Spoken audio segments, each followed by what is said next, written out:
Students welcome to our triple S chemistry channel. நாம இப்போ பார்க்க போகிறது ஃபர்ஸ்ட் லெசன்ல இருந்து ரிப்பீட்டடாக கேட்டுட்டு இருக்கக்கூடிய 5 mark question. Hall Heroult process, electrochemical extraction of aluminium. அந்த ப்ராசஸோட ஹெட்டிங் என்னது, அதில் வரக்கூடிய நேம் தான் ஹால் ஹெரால்டு ப்ராசஸ் அப்படின்னு சொல்லுவோம். ஓகேவா? இந்த ப்ராசஸ்ல ஆனோடு யார் எடுத்துக்கிறாங்க, கேத்தோடு, எலக்ட்ரோலைட் என்ன எடுத்துக்கிறாங்க, டெம்பரேச்சர் எவ்வளோ மெயின்டைன் பண்றாங்க, இது எழுதுனாலே பாதி கொஸ்டின்ஸ் முடிஞ்சிச்சு. ஸோ அதெல்லாம் தான் ஃபர்ஸ்ட் நம்ம இங்கே மென்ஷன் பண்ண போறோம். இங்க ஆனோடு யார் அப்படின்னு பார்த்தோம்னா கார்பன் பிளாக், கேத்தோடு வந்துட்டு அயன் டேங்க்,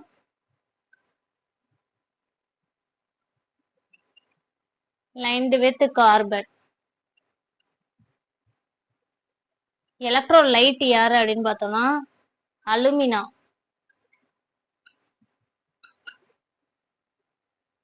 பிளஸ் 20% அலுமினா. ஓகேவா? உங்களுக்கு இப்படி அலுமினான்னு எழுததா இருந்துச்சுனாலும் கெமிக்கல் ஃபார்முலா எழுதலாம், Al2O3 இப்படின்னு கூட எழுதலாம். ஓகேவா? 20% alumina plus molten cryolite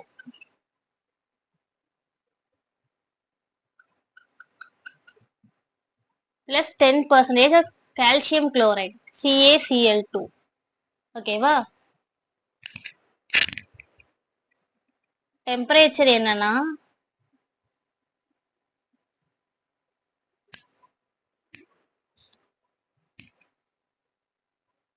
above 1270 kelvin. ஓகேவா?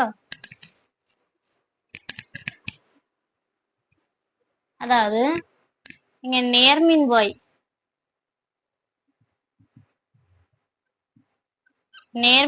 யாருன்னா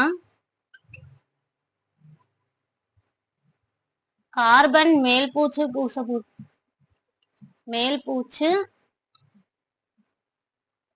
பூசப்பட்ட இரும்பு தொட்டி.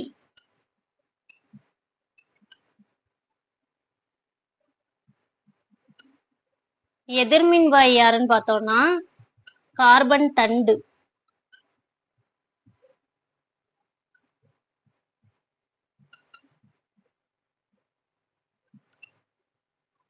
மின்பகுளி, எலக்ட்ரோலைட்னா மின்பகுளி. மின்பகுளி யாருன்னா 20% of Al2O3 alumina plus molten கிரியோலைட்னு போடுவோமா, கிரையோலைட், உருகிய நிலையில் உள்ள cryolite.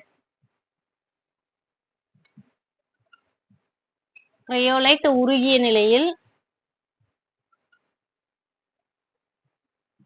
Plus 10% of CaCl2 calcium chloride. ஓகேவா? வெப்பநிலை எவ்வளோன்னு பார்த்தோம்னா 1770 கெல்வின் வெப்பநிலைக்கு மேல். ஸோ நீங்க இவ்வளவு எழுதினாலே, ஆனோட் என்ன, கேத்தோட் என்ன, எலக்ட்ரோலைட் என்ன, டெம்பரேச்சர் என்ன, இதெல்லாம் எழுதினாலே உங்களுக்கு என்ன ஆயிடுச்சு, இந்த கொஸ்டின்ல பாதி முடிஞ்சிச்சு. ஓகேவா? ஸோ இவ்வளோ நீங்க கரெக்டா எழுதினாலே 2 மார்க் போடுவாங்க. 5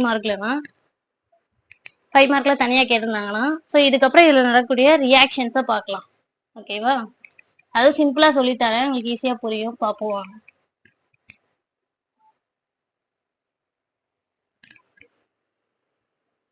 ஃபர்ஸ்ட் அயனைசேஷன் ஆஃப் அலுமினா. நம்ம உள்ள மின்சாரத்தை செலுத்தும் போது என்ன ஆயிரும், உள்ள இருக்கக்கூடிய கரைசல் என்ன ஆகும், அயனைசேஷன் ஆகும். நம்ம எடுத்திருக்கிறது அலுமினாவா, ஸோ Al2O3. ஓகேவா? அலுமினா அயனியாதல். ஓகேவா? அயனியாக்குதல். ஸோ இப்போ இங்க என்ன ஆகும்னா ஏஎல்ங்கிறது ஒரு மெட்டல், ஸோ இது பிளஸ்ஸா பிரியும். இங்க 2ன்னு கீழே இருக்கு, அது முன்னாடி வரும். So 2Al.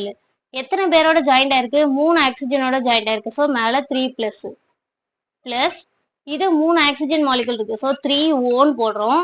எத்தனை பேரோட ஜாயிண்ட் ஆயிருக்கு, 2 Al. ஸோ இது மைனஸ்னு பிரியும். ஒரு ஆள் பிளஸ்னா இன்னொரு ஆள் மைனஸா, ஸோ 2 மைனஸ்னு வரும். ஸோ ஃபர்ஸ்ட் ஈக்குவேஷன் முடிஞ்சா, அலுமினா வந்து என்ன ஆயிருக்கு, அயனைசேஷன் ஆயிருக்கு. Second step, reaction at cathode. எதிர்மின்வாயில வந்துட்டு என்ன நடக்குது ரியாக்ஷன் அப்படின்ட்டு பார்க்க போறோம். ஓகேவா? ஸோ இங்க பார்த்தோம்னா இங்க ஃபர்ஸ்ட் இருக்கக்கூடிய இதை மட்டும் எடுத்துக்கிறோம் 2Al3+. இப்போ மேல சார்ஜ்னா என்ன அர்த்தம், இந்த 2ங்கிறது இதை இங்க பெருக்கணும்னு அர்த்தம். அப்போ 6+ஆ இருக்கு. 6+, பிளஸ் 6 வந்து 0வா மாத்தணும், நியூட்ரலா மாத்தணும்னா நம்ம இது கூட -6 போடணுமா. ஸோ -6க்கு தான் நம்ம என்ன பண்றோம்னா 6 எலக்ட்ரானா கூட சேர்த்து விடுறோம். அப்ப என்ன ஆயிரும் 6+ + 6-. ஸோ சேர்ந்து என்ன ஆயிரும் நியூட்ரல் ஆயிரும். ஸோ 2Al மட்டும் இருக்கும். ஓகேவா, எலக்ட்ரானை வாங்கிக்கிட்டு என்ன ஆயிருது நியூட்ரலா மாறிடுது. அடுத்தது ரியாக்ஷன் அட் ஆனோடு. இங்க 3O2- இருக்கா, இதை நம்ம வந்து 2 மடங்கு எடுத்துக்கிறோம். அப்போ 6O2-. ஓகேவா, இப்ப என்ன ஆகும்னா RO2 இங்க வந்துட்டு மொத்தம் எத்தனை நெகட்டிவ் சார்ஜ் இருக்கா 6, இங்க ஒரு 2, அப்போ 12 எலக்ட்ரான் இங்க வெளியில வருது. ஓகேவா, 6 2s are 12, 6 2 பெருக்கணும்னா ஸோ 12 எலக்ட்ரான் வெளியில வருது. இந்த 6Oங்கிறத நம்ம எப்படி பிரிச்சு எழுதுறோம்னா 3O2 அப்படின்னு பிரிச்சு எழுதுறோம். அப்போ 3 2s are 6, ஸோ கரெக்டா வருதா, பேலன்ஸ் ஆகுதா, ஸோ இப்படி பிரிச்சு எழுதிக்கிறோம். இது ஆனோட்ல நடக்குது. ஒரு இதுல எலக்ட்ரானை வாங்கிக்குது, இன்னொரு இதுல என்ன பண்ணுது எலக்ட்ரானை வெளியிடுது.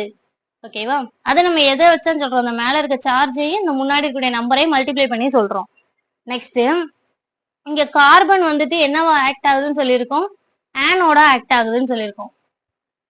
ஸோ அப்போ கார்பன் ஆக்டஸ் ஆனோடு, அந்த ஆனோட்ல நடக்கக்கூடிய ரியாக்ஷன்ஸ் என்னென்ன அப்படிங்கிறத நம்ம பார்க்க போறோம். கார்பன்ல அந்த கார்பன் தண்டுல நடக்கக்கூடிய வினை என்ன அப்படின்னு பார்க்க போறோம். இப்ப கார்பன் இருக்கு, இதோட ஒரே ஒரு ஆக்சிஜன் இது 2- இருக்கிறது வந்து இப்போ ஜாயிண்ட் ஆகுதுன்னா CuOவும் சேர்ந்தா CO, மேல 2- இருக்கா, அப்போ 2 எலக்ட்ரான் வெளியில வருது. ஓகேவா, ஆனோட்ல எல்லாம் என்னதான் வரும் எலக்ட்ரான் வெளியில வருமா, ஸோ 2 எலக்ட்ரான் மேல 2- இருந்துச்சு, அதை 2 எலக்ட்ரானா வெளில போடுறோம். ஒருவேளை 2 மூலக்கூறு ஆக்சிஜன் வந்து ஜாயிண்ட் ஆகுது இதுல அப்படின்னா CO இருக்கிறது என்ன ஆயிரும் CO2ன்னு வரும். ஏன்னா முன்னாடி என்ன இருக்கு 2 இருக்கு, அது கீழே வருது. ஓகேவா, பிளஸ் எத்தனை எலக்ட்ரான் வெளில வந்துடும், இந்த 2 பெருக்கணுமா, ஸோ அப்போ எத்தனை எலக்ட்ரான் வெளில வரும் 4 எலக்ட்ரான்ஸ். ஓகேவா, நெக்ஸ்ட் இப்போ எழுத போறதா ரொம்ப ரொம்ப முக்கியம். ஃபைனல் இது வந்துட்டோம், ஓவரால் ரியாக்ஷன் எழுத போறோம். ஸோ நான் இங்க எழுதுறேன் ஒட்டுமொத்த வினை. ஒட்டுமொத்த வினைக்கு தான் இந்த லெஃப்ட் சைட்ல இருக்கிறதெல்லாம் லெஃப்ட் சைட்ல, அடுத்து ரைட் சைட்ல எழுதணும். ஓகேவா, இப்போ இந்த 6O2- இருக்கிறத அப்படி எழுதுகிறேன். 6O2- இருக்கிறது 6 2 12 வருமா. இப்போ இங்க மைனஸ்ல இருந்ததை ஒன்னு எழுதியாச்சு, இன்னொன்னு பாசிட்டிவ்ல இருக்கிறத எழுதணும். So Al3+, 12-. அப்போ இங்க 12+ வரணுமா, அப்போ இங்க 3+ இருக்கு, அப்போ இங்க 4 போட்டா என்ன ஆயிரும்னா 4 3 12 ஆயிரும். ஸோ 12+, 12-. ஸோ நியூட்ரல் ஆகுமா. அதுக்கப்புறம் இங்க 2 கார்பன் இருக்கா, ஸோ நான் இதுல வந்துட்டு 3 கார்பன் அப்படின்ட்டு எடுத்துக்கிறேன். நெக்ஸ்ட் இதை பேலன்ஸ் பண்ணி எழுதுனா போதும். ஓகேவா, ஸோ சார்ஜ் என்ன ஆயிருச்சு நியூட்ரல் ஆயிருச்சு.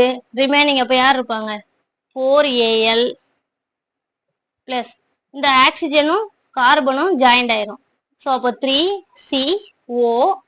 சி வந்துட்டு என்னது 3 தான் இருக்கு. ஓகே, ஆக்சிஜன் எத்தனை இருக்கு 6 இருக்கு, அப்ப இந்த இடத்துல 2 போட்டேன்னா 3 2s are 6 முடிஞ்சா. ஸோ ஒட்டுமொத்த வினை இவ்வளவுதான். ஓகேவா, சிம்பிளான 5 மார்க் கொஸ்டின். ஸோ நீங்க என்னென்ன மென்ஷன் பண்ணிட்டு ஃபர்ஸ்ட், அதுக்கப்புறம் ரியாக்ஷன்ஸ் இதெல்லாம் கரெக்டா எழுதிட்டாலே என்னது இந்த ரியாக்ஷன்ஸ் ஒன்றும் அவ்வளோ டஃப்லாம் கிடையாது. ஸோ நான் சொல்லியிருக்க மெத்தட்லேயே படிங்க, ஈஸியா இருக்கும். இதுக்கு என்னது ரொம்ப ரொம்ப ரிப்பீட்டடா கேட்டுட்டு இருக்கக்கூடிய 5 மார்க் கொஸ்டின். முன்னெல்லாம் பப்ளிக்ல பார்த்தோன்னா இந்த கொஸ்டின்ஸ் தான் இருக்கும். Thank you students. நம்ம சேனல் சப்ஸ்கிரைப் பண்ணுங்க, உங்க ஃப்ரெண்ட்ஸ் எல்லாத்துக்கும் ஷேர் பண்ணுங்க.